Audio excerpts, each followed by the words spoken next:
Hey YouTube, how you doing? It's Ian here from Ian Here and There.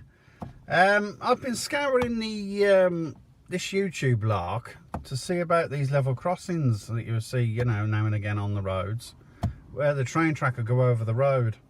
And although I've seen the silly people that are dicing with death that walk around the barriers, as because they can't wait, and cars that are going around the barriers, I've never actually come across one that tells you how to deal with a level crossing.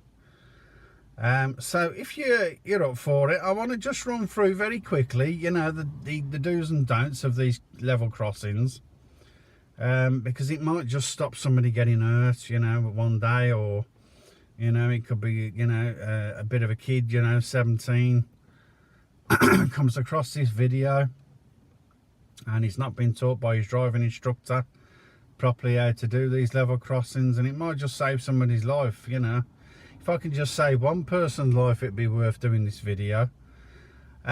So what's going to happen is, to start off with, you're going to have a constant amber light come on, yellow light, whatever you want to call it. That light means stop. Whether you're on a level crossing like this where the track goes over the road, pedestrian crossings, we're off. But that light, no matter what crossings you're on, means stop. But if it's going to cause an accident because you've got to brake sharp, you can go through an amber light, but other than that, it means stop. Then, like you're seeing here, you're going to have flashing, alternate, red lights flashing like that. That definitely means stop. We've got barriers on both sides of the road with this one, so you can't go around the barriers with this one. But I've seen it on YouTube and I've seen people do it, and it's just pathetic. It really is. But let's give you the scenario. Say we was coming up here and we broke down on the crossing. What we would do, there's usually yellow telephone boxes on each of the flashing light poles that you're seeing there. Where the red lights are flashing, there's usually telephone boxes on there. But this has got cameras, this crossing has, so it don't need them. What you would do is open the little call box up and lift the receiver, press the button on the call box, and it'll ring through to the signal people, who control the trains. And they will stop the trains while you push your car off. So they're going to stop the train, they'll tell you they're going to stop the trains. You'll put the receiver down, you will go and push your car off, then you'll ring the person back to say the car's off the track and it's safe for the trains to come through. Normally when barriers go down, it's about 15-20 seconds and then the train's on top of you, but this one takes a bit longer here for some reason. But when the barriers come down, it does not mean pedestrians can still walk around the barriers and cars can go around the barriers. It does not mean that at all. It means stop, like these good people are doing here, as you can see. But let's give you the scenario here. Say we broke down in the middle of the level crossing and the barriers come down like that. What we would do is we would straight away get out the car, get the passengers out and get away from the car as fast as you can, because that train cannot be stopped. There's the train, and a train is going to push your car probably, depending on the speed, probably quarter of a mile, half a mile up the track, and when it hits that car, it's going to shatter. Now then, the coupler on the couples the carriages together, I'm trying to keep this basic, by the way, for those clever dicks out there that know all of this anyway. The coupler is going to take the top of the door. It's going to be up here. So I know train drivers in the past. I've had friends that are train drivers, and when it hits the car, it's going to push my side of the car. It's going to land up over here. My side of the car is. So if you can imagine, if you're driving a car and you have this hit your car, there ain't going to be a lot left of your car at the end. So it's going to push this side of the car where the steering wheel is. It's going to push it right the way over into the centre of the car. So you're not going to have much luck, to be honest. I don't think you would get out of it alive. That's being honest with you. That is absolutely honest. It's going to push that door just there right into the middle of the car. It's going to obliterate it. It's going to make that car shatter into about 1,000 pieces. It really is.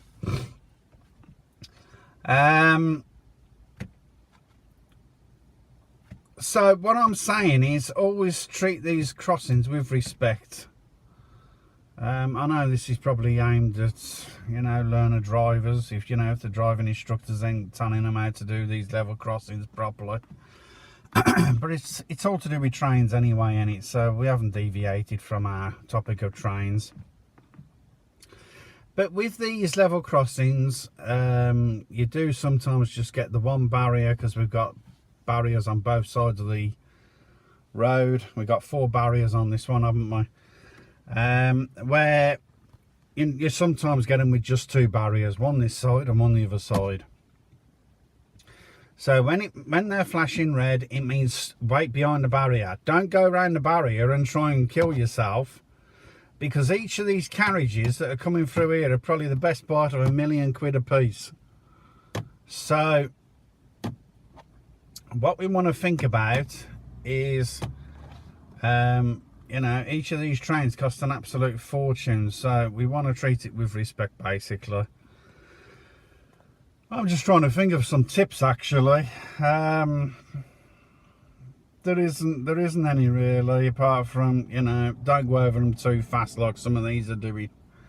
Because if your bottom of your car touches them rails, it's going to take your exhaust pipe off and half of your car's going to go. Your proper speed really is about 10 miles an hour, probably second gear, I would have thought. That's about it really, second gear. I wouldn't go into third, because you're starting to, go too fast then. But I know what probably some of you are thinking, what's this clever dick on about? He don't know what he's on about. But I will say this, I've got more qualifications from driving than what I've had odd dinners, so I can send you a list of what I've done in my life through driving and different things, if that's what you want. Yeah, straight over a red light. How pathetic is that? And even a vehicle of that size, if a train was to hit that, it would even obliterate that. Not even an Arctic lorry has got a chance against a train. Watch some of the videos on here, on YouTube. It's absolutely pathetic, it really is. Why they, can't wait, I should never know, just for the sake of 5 or 10 minutes. But I'm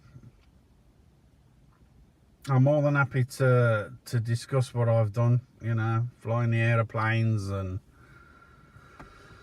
all the different things, towing caravans all over the place, and being heavy goods licensed, which I am.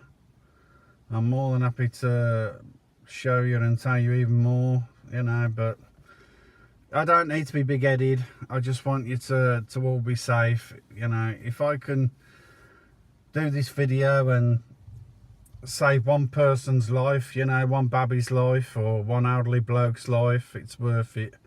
Because what you've got to think about very quickly is, if you're a 17-year-old snot-nosed little pisher that has just had his nappy took off him, and has just got his driving licence, all that driving license is that test is to say you're at the minimum standard to carry on your training on your own. It doesn't make you a good driver to pass your driving test. Hey, look at the speed that's going.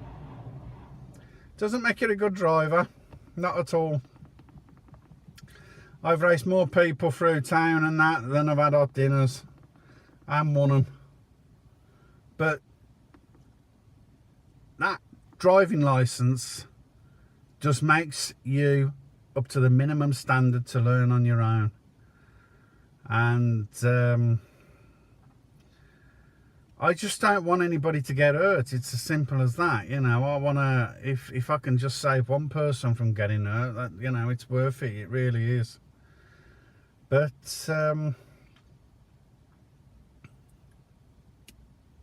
as I said, it's, you know, entirely up to yourselves. I can't stop anybody being silly with these barriers. But if you're a 17-year-old bit of a kid, how's your mum and dad going to feel if you get killed on one of these crossings because you messed about?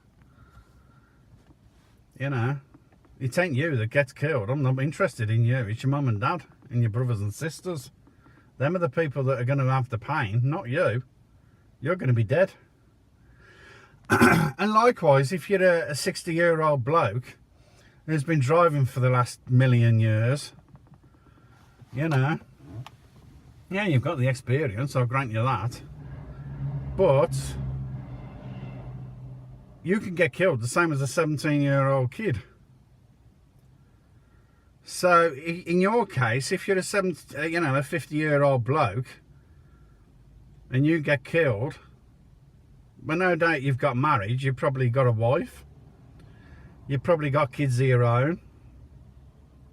How do you think they're going to feel? You know, losing the dad. I'll be perfectly honest, I was 17 when I lost my dad, but it wasn't through a stupidity, it was an illness that he had. But it killed me. I lost my mum when I was 22. So I've been on my own most of my life. I know what the pain's like to go through when you lose somebody. And if I can save that happening to any of you out there, I'm more than happy to do it. I really am. I'm not here to be big-headed about what I've done and what I ain't done. It's nothing to do with that.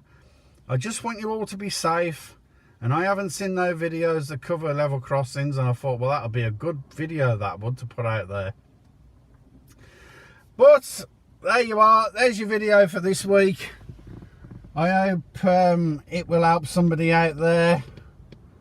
Because this is going to, you know, people that want me to do instructing videos are going to like this one as much as the train fanatics out there. And as I said, if it helps one person and stops somebody getting hurt, it's been well worth doing.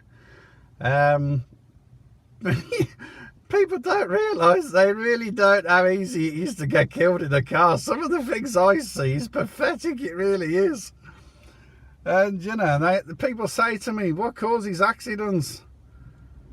And I squarely put the blame on drivers not keeping to what they're supposed to be doing. You'll see them, you know, texting on phones whilst they're driving. I've seen them flipping... eating Big Macs and all sorts. I've seen everything. I really have. I've seen most things. They sit up too close to each other when they're going down the road at 60 miles an hour and he's sat right up the back end of you. It's pathetic. It really is. Because if that car in front had to do an emergency stop, how are you going to stop? You ain't going to stop. You're going to go straight up his back end. I tell you now, I've seen some terrible things, I have. But well, that's another video, that is, about people's driving. But I put the blame squarely on the drivers. When it does go automated and the drivers are kicked out the equation, it'll make roads so much bloody, so much safer. It really will. But I hope you enjoyed the video.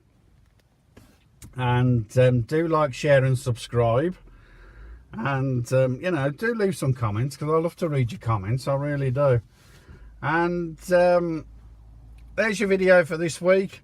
And what I'll do is I'll catch you again next week, because I'm going to do a video for every weekend.